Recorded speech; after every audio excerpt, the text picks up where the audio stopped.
എല്ലാവർക്കും നവാബ്ജി ടോക്കിലേക്ക് ഹൃദ്യമായ സ്വാഗതം. സമകാലികമായൊരു വിഷയമാണ് ഞാൻ നിങ്ങളോട് സംസാരിക്കുന്നത്. സിനിമ താരസംഘടനയിൽ അമ്മയിൽ നിന്ന് മുഴുവനും ആളുകളും രാജിവെച്ചതായിട്ടാണ് വാർത്ത വന്നത്. രാജിവെച്ചിട്ടില്ലെന്ന് പറയുന്ന ചിലരുണ്ട്. എന്തുമാകട്ടെ, അതിന് ഉപോത്ബലമായ സംഭവം എന്ന് പറയുന്നത് ഹേമ കമ്മിറ്റി റിപ്പോർട്ടാണ്. ഇതിലൊരുപാട് കാര്യങ്ങളുണ്ട്. ചിലത് ഉള്ളത് തന്നെയായിരിക്കാം. മൂല്യങ്ങളെ ഭേദിച്ച് പോകുന്ന സ്ഥലങ്ങളിലെല്ലാം ഇങ്ങനെയൊക്കെ സംഭവിക്കാറുണ്ട്. മൂല്യങ്ങളുള്ള ഇടങ്ങളിലും സംഭവിക്കാറുണ്ട്. അപ്പോൾ അതിലേക്കല്ല ഞാൻ കിടക്കുന്നത്. ഇതിൽ നിന്ന് ലാഭം കൊയ്യുന്ന ചിലരുണ്ട്. ഇപ്പോഴാണ് അവരിൽ പലരുടെയും പേരുകൾ, പ്രശസ്തരായ നടന്മാരുടെ പേരുകൾ ഉന്നയിച്ചുകൊണ്ട് സിനിമ നിത്യവും കാണുന്നവർക്ക് പോലും അറിയാത്ത കുറേ ആളുകൾ ആരോപണങ്ങളുമായി മുന്നോട്ട് വരുന്നത്. എന്തിനാണ് ഇത് ചെയ്യുന്നത് എന്ന് മനസ്സിലാകുന്നില്ല. അവർക്ക് സിനിമയിലൂടെ പ്രശസ്തരാകാൻ കഴിഞ്ഞില്ല. അതിന് അവർ പ്രശസ്തരാകാൻ അവർ കണ്ട ഒരു മാർഗമായിരിക്കാം ഇത്. ഞാനവരെ ആക്ഷേപിക്കുകയല്ല. ജീവിതത്തിൽ ഏതൊരു കൂട്ടായ്മയിലും ഏതൊരു സംഘത്തിലും സ്ത്രീ പുരുഷൻ ഉള്ള സ്ഥലങ്ങളിലെല്ലാം ഇത് സംഭവിക്കാറുണ്ട്. അതിനെ നിയന്ത്രിക്കുന്നവർ ആണ് വലിയ മനുഷ്യർ.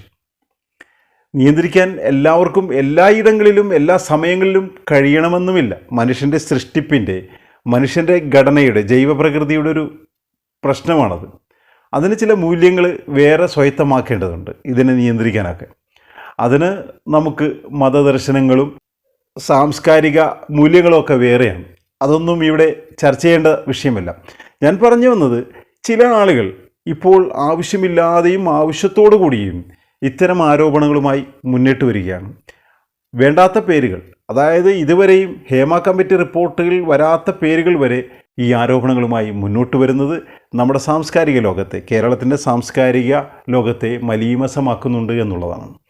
എന്തായാലും ഹേമ കമ്മിറ്റി റിപ്പോർട്ട് നല്ലത് തന്നെയാണ്. അങ്ങനൊരു കമ്മിറ്റി റിപ്പോർട്ട് ഇപ്പോഴെങ്കിലും വന്നതിൽ അതിനെ അഭിനന്ദിക്കുകയാണ് ചെയ്യേണ്ടത്. അതിൻ്റെ രാഷ്ട്രീയവും പരമായ കുറേ പ്രശ്നങ്ങൾ വേറെയുണ്ട്. അതെന്തുമാകട്ടെ, ഇനിയെങ്കിലും സിനിമാ ലോകമെന്നല്ല ഏത് ലോകവും മ്ലേച്ഛതകളിൽ നിന്ന് മാറി നിൽക്കാൻ കഴിയട്ടെ. സ്ത്രീ സൗഹൃദ അന്തരീക്ഷങ്ങൾ ഉണ്ടാകട്ടെ എന്ന് തന്നെയാണ് നമുക്ക് പറയാനുള്ളത്. എന്തായാലും ഈ ഹേമ കമ്മിറ്റി റിപ്പോർട്ടിലൂടെ കാത്തുസൂക്ഷിച്ചിരുന്ന ചില വിഗ്രഹങ്ങളെങ്കിലും ഉടഞ്ഞ് താഴെ വീണിട്ടുണ്ട്. അവർക്ക് ഉയർന്നെഴുന്നേറ്റ് വരാൻ കഴിയുമോ എന്നുള്ളത് മറ്റൊരു വിഷയമാണ്. കാരണം ഇതിനു മുമ്പേ ചിലർ, ഈ ആരോപണങ്ങൾക്ക് വിധേയമായ ചിലരൊക്കെ പിന്നീട് നമ്മുടെ മുമ്പിലേക്ക് വന്നത് ദയനീയമായി പരാജയപ്പെടുകയുണ്ടായത്. ഇനിയുള്ള പുതിയ തലമുറയ്ക്കെങ്കിലും മാന്യമായ രീതിയിൽ ആ ലോകത്തെയും സൃഷ്ടിച്ചെടുക്കാൻ കഴിയട്ടെ. നന്മകളുണ്ടാകട്ടെ എല്ലാവർക്കും. സിനിമാ ലോകം ജനങ്ങൾക്ക് ഗുണകരമായി മാറുന്ന രീതിയിലേക്ക്, ജനങ്ങളിലേക്ക് നല്ല കലയെ എത്തിക്കാനുള്ള അവസ്ഥകൾ സിനിമാ ലോകത്തും ഉണ്ടാകട്ടെ